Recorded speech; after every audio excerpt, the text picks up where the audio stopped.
ক্রিকেটের ফেরিওয়ালা Caribbean all rounder Dwayne Bravo Bangladesh premier league BPL এর পঞ্চম আসরে দল বদলিয়েছেন। আগের আসরে ঢাকা ডায়নামাইটসের হয়ে খেলেছিলেন এই ক্রিকেটার। দল হয়েছিল চ্যাম্পিয়ন। অন্যদিকে টুর্নামেন্টের সর্বোচ্চ উইকেট সংগ্রাহক ছিলেন ব্রাভো, নিয়েছিলেন ১৩ ম্যাচে ২১ উইকেট। তবে বিপিএল এর পঞ্চম আসরে খেলবেন কুমিল্লা ভিক্টোরিয়ান্সের হয়ে।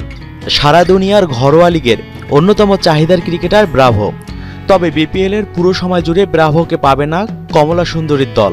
প্রথম পর্বের বাধা অতিক্রম করতে পারলে, অর্থাৎ কেবলমাত্র প্লে অফ নিশ্চিত করতে পারলেই ৩৩ বছর বয়সী এই ক্রিকেটারকে দলে পাবে নাফিসা কামালের দল কুমিল্লা ভিক্টোরিয়ান্স।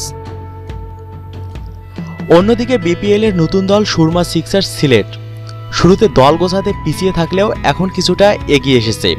দুই ইংলিশ ক্রিকেটার ক্রিস জর্ডান ও ডেভিড মালানকে চুক্তিভুক্ত করার পর এবার আরেক ইংলিশ ক্রিকেটার লিয়াম ডয়সনকে দলে ভিড়িয়েছে সিলেট।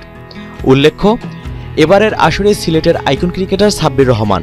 অন্যদিকে আইকন ক্রিকেটার বদলেছে কুমিল্লা ভিক্টোরিয়ান্সও। আগের আসরে মাশরাফি বিন মুর্তজা থাকলেও এবার কুমিল্লা ভিক্টোরিয়ান্সের আইকন ক্রিকেটার দেশসেরা ওপেনার তামিম ইকবাল খান। অন্যদিকে মাশরাফি খেলবেন রংপুরের হয়ে। বাংলাদেশ প্রিমিয়ার লিগের পঞ্চম আসর শুরু হবে ২ নভেম্বর। এর পূর্বে ৩১ অক্টোবর হবে উদ্বোধনী অনুষ্ঠান। প্রিয় দর্শক শ্রোতা, নতুন দল হিসেবে সিলেট এবার কেমন করবে আপনাদের মতামত জানাতে নিচে কমেন্ট বক্সে দয়া করে কমেন্ট করুন। আমাদের ভিডিওটি ভালো লাগলে লাইক দিন এবং আপনার বন্ধুদের সাথে শেয়ার করুন। প্রতিদিন বাংলাদেশ ক্রিকেট ও বিপিএল এর আপডেট সব খবর পেতে মিক্সার ওয়ার্ল্ডকে সাবস্ক্রাইব করুন এবং মিক্সার ওয়ার্ল্ডের সাথেই থাকুন।